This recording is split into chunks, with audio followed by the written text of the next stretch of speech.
Perang Badar. Sebab peperangan adalah datangnya Abu Sufyan dengan membawa kafilah dagangnya. Di antaranya ada 1.000 ekor unta dan 50.000 dinar. Dan kafilah dagang ini hanya berkisar sekitar 40 orang saja. Karena orang-orang Quraisy meremehkan pasukan muslim yang selalu kalah dalam penyerangan-penyerangan sebelumnya. Pada akhirnya Rasulullah Shallallahu Alaihi Wasallam mendengar kabar tersebut dan memberi semangat kepada kaum muslimin untuk merebut dagangan tersebut. Karena dalam kafilah ini pun sebenarnya ada harta kaum muslimin yang dulu dirampas oleh orang-orang Quraisy saat di Mekah. Dalam hal ini beliau tidak memberikan perintah tegas kepada siapapun untuk ikut serta, akan tetapi menyerahkan pilihan kepada keinginan mutlak mereka. Di sisi lain ada sebagian sahabat yang tidak ikut perang, yaitu Utsman bin Affan. Hal itu dikarenakan istrinya Ruqayyah sakit keras, yang akibat sakit itu nantinya ia akan meninggal dunia. Meski begitu, Utsman bin Affan tetap mendapatkan harta rampasan perang dan pahala Badar. Dan juga sahabat lain Anas bin Malik radhiyallahu an, yang beliau saat itu masih kecil dan hanya sekedar bantu-bantu. Dalam perang ini ada 300 orang ikut serta dan kaum muslimin hanya memiliki 70 ekor unta yang ditunggangi 3 orang secara bergantian. Saat itu Rasulullah Shallallahu Alaihi Wasallam menaiki untanya secara bergantian dengan Ali bin Abi Thalib dan Abu Lubabah. Dalam perampasan kafilah ini Rasulullah Shallallahu Alaihi Wasallam tidak memiliki persiapan yang matang. Kaum muslimin berjalan kaki dari Madinah menuju Badar kira-kira 140 kilometer. Karena beliau sendiri tidak mengira akan terjadi benturan dengan pasukan Mekah. Di sisi lain Abu Sufyan mendengarkan hal tersebut dan Abu Sufyan langsung memperkerjakan Damdam bin Amr al-Ghifari untuk misi pergi ke Mekah dan menyuruh orang-orang Quraisy untuk menyusul kafilahnya sehingga dapat mencegahnya agar tidak jatuh di tangan Muhammad sallallahu alaihi wasallam. Lalu pergilah secepatnya Damdam ke Mekah. Lalu ia berteriak dari perut lembah dengan berdiri di atas untanya, sementara ia sengaja membuat kondisi untanya dengan hidung terpotong, posisi kantong pelananya aut-autan, serta bajunya tercabik-cabik.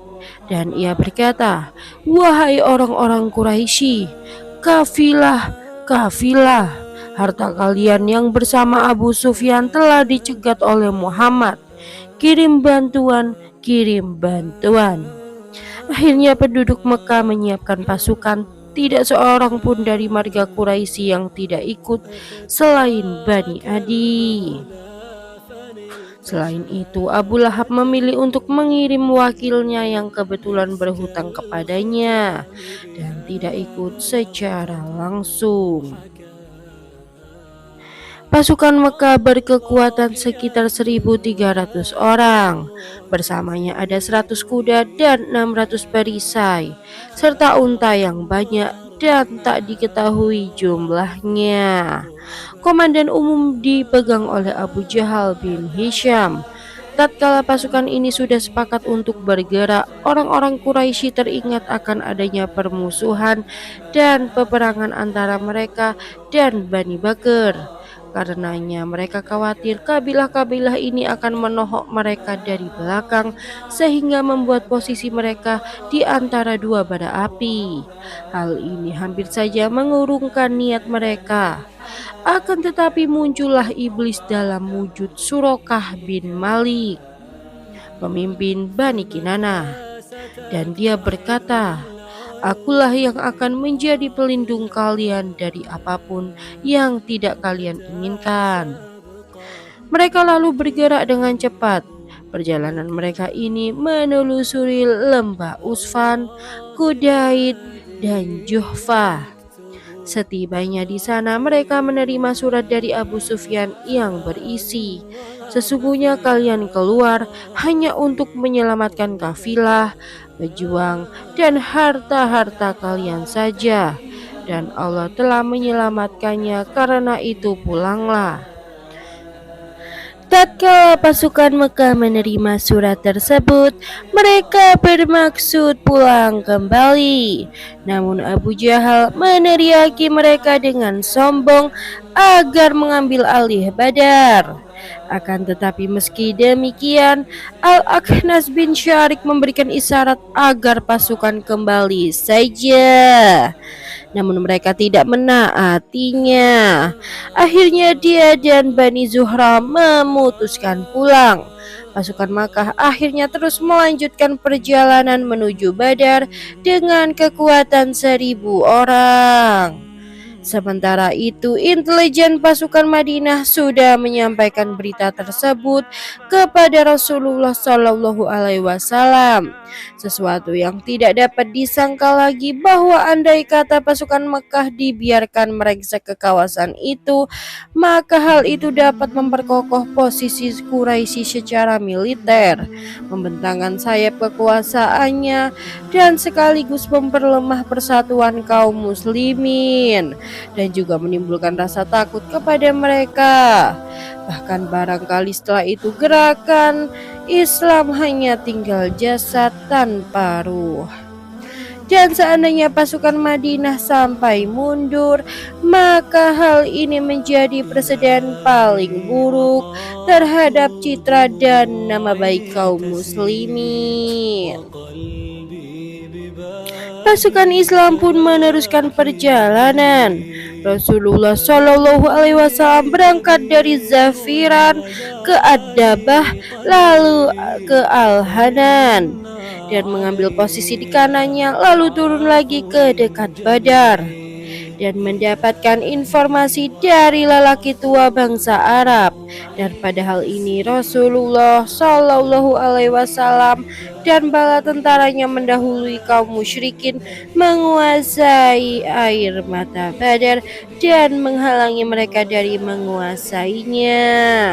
Lalu Al-Hubab bin Al-Munzir sebagai ahli militer menyarankan untuk mendatangi sumber air yang paling dekat dari posisi pasukan Quraisy, lalu menduduki dan merusak sumur-sumur dan membuat telaga, lalu mengisinya dengan air, kemudian memerangi Quraisy. Dan Rasulullah Shallallahu Alaihi Wasallam menerima pendapatnya. Setelah mengambil posisi tersebut, Sa'ad bin Mu'adz menyarankan untuk mendirikan pusat komando untuk Rasulullah Shallallahu Alaihi Wasallam sebagai antisipasi kondisi darurat. Dan Rasulullah Shallallahu Alaihi Wasallam pun mendoakan kebaikan untuknya. Di sisi lain, Quraisy ketika itu muncul otak-otak yang menantang Abu Jahal. Oposisi ini mengajak pasukan untuk dipulangkan saja, tapi lagi-lagi Abu Jahal membangkitkan mereka. Dan tatkala kaum musyrikin telah muncul dan kedua belah pihak saling berhadap-hadapan, tatkala barisan sudah diluruskan, beliau mengeluarkan instruksi agar mereka tidak memulai peperangan sebelum pasukan musuh mendekat. Lalu setelah pasukan musuh mendekat, hendaklah pasukan kaum muslimin memanah. Orang pertama yang dianggap sebagai penyulut api terjadinya peperangan adalah Al-Aswad bin Abdul Asad Al-Makhzumi. Melihat itu, Hamzah bin Abdul Muthalib keluar juga dan Hamzah berhasil memukulnya, lalu menebas kakinya pada pertengahan betis, sementara dia mencapai telaga saja belum. Dia pun tersungkur, kemudian merangkak menuju telaga hingga akhirnya terjebur. Akhirnya Hamzah menebaskan tebasan untuk yang kedua kalinya. Akhirnya mereka mengajak dengan duel terlebih dahulu. Dalam duel tersebut Hamzah tidak memberikan masing-masing. Begitupun juga Ali dan berhasil menghilangkan nyawa keduanya. Sedangkan Ubaidah dan rivalnya sama-sama berhasil melayangkan dua tikaman sehingga membuat keduanya luka parah. Kemudian Ali dan Hamzah menyongsong tubuh Utbah dan menghilangkan nyawanya. Karena kejadian ini Ubaidah kehilangan nyawanya setelah 5 hari usai dari perang Badar saat perjalanan pulang. Semoga Allah memberikan tempat terbaik untuknya. Akhir duel tersebut merupakan awal persediaan yang buruk bagi kaum musyrikin. Dan akhirnya perang berkecamuk dan kaum muslimin menerima serangan bertubi-tubi. Dan Rasulullah Shallallahu Alaihi Wasallam berdoa dengan sangat sungguh-sungguh hingga pakaiannya jatuh dari kedua pundaknya. Akhirnya Allah mewahyukan para malaikat sebagaimana firman-Nya. Ingatlah ketika kamu memohon pertolongan kepada Tuhanmu, lalu diperkenankannya bagimu. Sesungguhnya aku akan mendatangkan bala bantuan kepada kamu dengan 1.000 malaikat yang datang berturut-turut. Quran Surat Al-Anfal ayat 9. Dan juga dalam ayat lain, ingatlah ketika Tuhanmu mewahyukan kepada para malaikat, sesungguhnya aku bersama kamu, maka teguhkan pendirian orang-orang yang telah beriman. Kelak akan aku jatuhkan rasa ketakutan ke dalam hati orang-orang kafir. Quran Surat Al-Anfal ayat 12. Lalu Rasulullah Shallallahu Alaihi Wasallam tertidur sejenak, kemudian mengangkat kepalanya seraya berkata, "Bergembiralah wahai Abu Bakar, ini Jibril. Di atas gigi serinya terdapat debu." Kemudian Rasulullah Shallallahu Alaihi Wasallam keluar melalui pintu podium seraya membaca ayat dalam Al-Quran. Golongan itu pasti akan dikalahkan dan mereka akan mundur ke belakang. Quran Surat Al-Qamar ayat 45. Maka kaum muslimin pun melancarkan serangan balik dan berperang mati-matian sementara malaikat menolong mereka. Iblis yang menyamar dalam wujud Suraqah bin Malik pun menyaksikan apa yang telah diperbuat malaikat terhadap Quraisy. Maka pergilah dia dan lari terbirit-birit. Ketika itu Al-Harits bin Hashim melihatnya dan menariknya. Namun iblis yang menyamar menjadi Suraqah pun menendang dada Al-Harits dan mendorongnya lalu pergi. Dia benar-benar melarikan diri dan menceburkan dirinya ke dalam laut. Tanda-tanda kegagalan dan keguncangan sudah melanda kaum musyrikin. Mereka mencoba kabur dan menarik mundur. Akhirnya kaum muslimin berhasil mendunggangi punggung mereka hingga sempurnalah kekalahan mereka.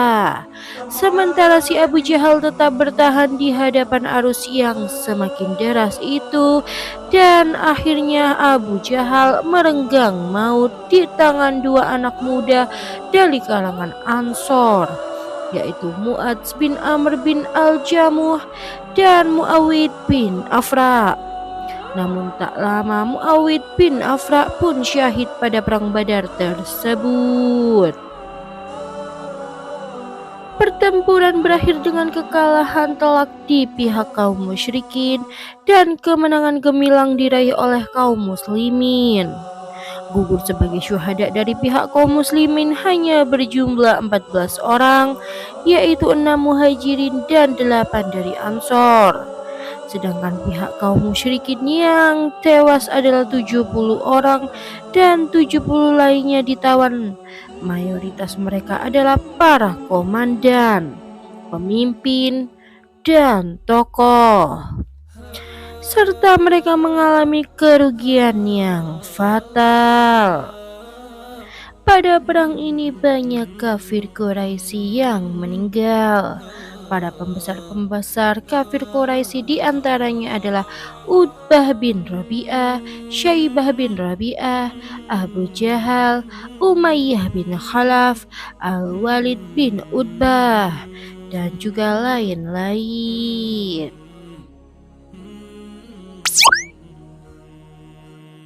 Sesungguhnya kamu dapati orang-orang yang paling keras permusuhannya terhadap orang-orang yang beriman ialah orang-orang Yahudi dan orang-orang musyrik. Quran Surat Al-Ma'idah ayat 82. Selain orang-orang musyrik dan Yahudi, ada pihak ketiga yang tak kalah terpukul dari dua pihak sebelumnya, yaitu Abdullah bin Ubay bersama kroninya, dan juga pihak keempat orang-orang Badui yang senantiasa hilir mudik sekitar Madinah. Mereka adalah pelaku perampasan dan perampokan. Manakala pihak yang berada dalam kota Madinah berpura-pura masuk Islam dan mengambil cara konspirasi dengan menebar desas-desus terselubung. Sedangkan pihak Yahudi terang-terangan memaklumatkan permusuhan, kebencian, dan kedengkian. Setelah terjadinya perang Badar, informasi pertama yang dilaporkan intelijen Madinah bahwa Bani Sulaim dan Bani Ghatafan telah mengarahkan kekuatannya untuk menyerang Madinah. Lalu Nabi Shallallahu Alaihi Wasallam bersama 200 penunggang kuda menyerang kabilah-kabilah yang telah berkumpul secara tiba-tiba dan berhasil menyatroni tempat-tempat tinggal mereka di suatu lokasi yang bernama Al-Qudur, yaitu burung yang berwarna kekeruhan dan merupakan salah satu sumber air Bani Sulaim yang terletak di Najd, yaitu di jalur perdagangan timur antara Mekah dan Syam. Menurut versi riwayat lain, perang ini terjadi pada bulan Syawal, tahun kedua Hijriah atau 7 hari setelah kepulangan dari perang Badar. Menurut versi lain, terjadi pada pertengahan bulan Muharram, tahun ketiga Hijriah. Setelah masalah pertama selesai, timbullah masalah lain. Pada saat Rasulullah Shallallahu Alaihi Wasallam hijrah ke Madinah, beliau mulai membangun masyarakat baru dan juga menulis perjanjian dengan kaum Yahudi yang tinggal di Madinah. Perjanjian berikut berisi: yang pertama, orang-orang Yahudi Bani Auf adalah kesatuan bersama kaum muslimin. Orang-orang Yahudi boleh menjalankan agama mereka dan kaum muslimin juga menjalankan agama mereka sendiri. Yang kedua, sesungguhnya orang-orang Yahudi mengurusi nafkah mereka sendiri, begitupun kaum muslimin. Yang ketiga, sesungguhnya di antara mereka terikat perjanjian untuk melawan orang yang memerangi penanda tanganan lembaran perjanjian ini. Yang keempat, sesungguhnya di antara mereka terikat perjanjian untuk menasehati dan berbuat baik. Yang kelima, seseorang tidak berdosa lantaran perbuatan sekutunya. Yang keenam, sesungguhnya mereka menolong orang yang zizolimi. Yang ketujuh, sesungguhnya orang-orang Yahudi bersepakat dengan kaum muslimin selama mereka diperangi. Yang kedelapan, daerah sekitar kota Yastrib menjadi tanah haram karena perjanjian ini. Yang kesembilan, kejadian dan pertengkaran yang timbul antara sesama penanda tangan yang berdampak negatif, maka urusannya dikembalikan kepada Allah dan Muhammad Rasulullah Shallallahu Alaihi Wasallam. Yang ke-10, orang Quraisy tidak boleh diberi perlindungan, demikian juga orang yang menolong mereka. Yang ke-11, di antara mereka terikat perjanjian saling membantu melawan pihak yang menyerang Yastrib atau Madinah. Masing-masing bertanggung jawab terhadap serangan ke arah mereka. Yang ke-12, sesungguhnya orang yang zalim atau berdosa tidak terhalang oleh perjanjian ini. Nyatanya Yahudi telah melumuri sejarah mereka dengan kecurangan, khianat, dan pelanggaran. Dan perjanjian ini tidak bertahan lama. Mereka melancarkan trik penebaran desas-desus, persengkongkolan, provokasi yang menimbulkan keresahan dan keguncangan di barisan kaum muslimin. Sementara Rasulullah dan para sahabatnya tetap bersabar atas hal itu karena masih memiliki antusiasme untuk membimbing mereka ke jalan yang lurus dan membentangkan rasa aman serta perdamaian.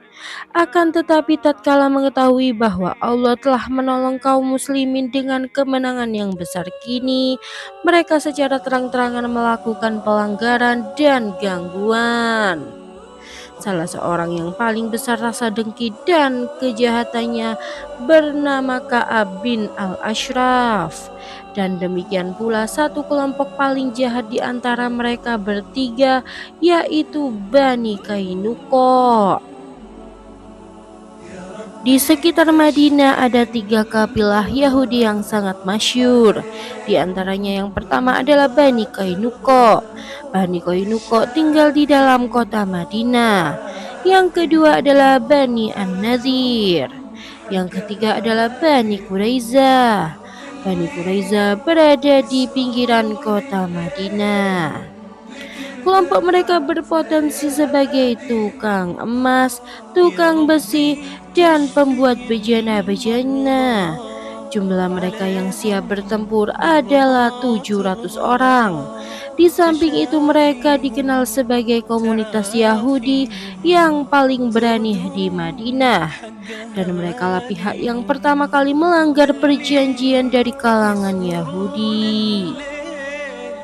Problematika yang mereka timbulkan semakin pelik dan frekuensi kelaliman mereka semakin bertambah.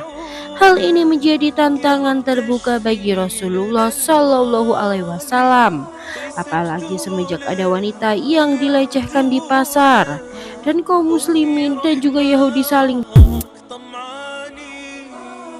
Ketika itu habislah kesabaran Rasulullah Shallallahu Alaihi Wasallam, lalu mengangkat Abu Lubabah bin Abdul Munzir sebagai penguasa sementara di Madinah dan menyerahkan panji perang kepada Hamzah bin Abdul Muthalib. Mereka bergerak menuju sarang Bani Kainuqa. Bani Kainuqa bertahan di benteng-benteng mereka sehingga kaum muslimin mengepung dengan sangat ketat. Peristiwa itu terjadi pada hari Sabtu, pertengahan bulan Syawal tahun kedua Hijriah. Pengapungan berlangsung selama 15 hari hingga bulan Zulqa'dah. Dan akhirnya mereka menyerah, keluar dengan pelan sambil mengangkat pundak dan tangan di atas kepala. Pada saat itu Abdullah bin Ubay bin Salul memainkan peran kemunafikannya, meminta pengampunan dari Rasulullah untuk mereka. Akhirnya Rasulullah mengusir mereka menuju kawasan pinggiran kota Syam. Maka tak berapa lama mereka tinggal di sana dan hingga mayoritas mereka binasa. Itulah tadi upaya yang dilakukan Rasulullah Shallallahu Alaihi Wasallam. Setelah kejadian itu, kembali kita kepada Abu Sufyan. Dia berangkat bersama 200 penunggang kuda. Dia sebelumnya telah bernazar bahwa ia tidak akan mandi janabah sebelum memerangi Rasulullah Shallallahu Alaihi Wasallam. Abu Sufyan singgah di bagian depan saluran air yang menuju sebuah gunung bernama Nib. Akan tetapi ia tidak berani menyerang Madinah secara terang-terangan. Dia memasuki pinggiran Madinah pada malam hari. Dia mendatangi rumah pemimpin suku Bani An-Nadir, bertamu dan minum khamar. Kemudian Abu Sufyan keluar di penghujung malamnya menemui rekan-rekannya, lalu mengirimkan kelompok untuk menyerang pinggiran kota Madinah. Di sana mereka membabat dan membakar pagar-pagar yang terbuat dari pohon kurma. Mereka sempat bertemu dengan salah satu laki-laki Ansor, lalu menghilangkan nyawanya. Dan kemudian mereka lari menuju Mekah. Dan akhirnya berita ini sampai ke telinga Rasulullah Shallallahu Alaihi Wasallam. Lalu Rasulullah pun mengejarnya, namun tidak mendapatkannya. Mereka lari secepat kilat. Rasulullah mengejar mereka hingga di Qorqorah Al-Qudar dan membebankan tugas di Madinah kepada Abu Lubabah. Namun mereka sengaja membuang banyak sekali adonan sawik atau adonan gandum agar dapat meringankan beban mereka.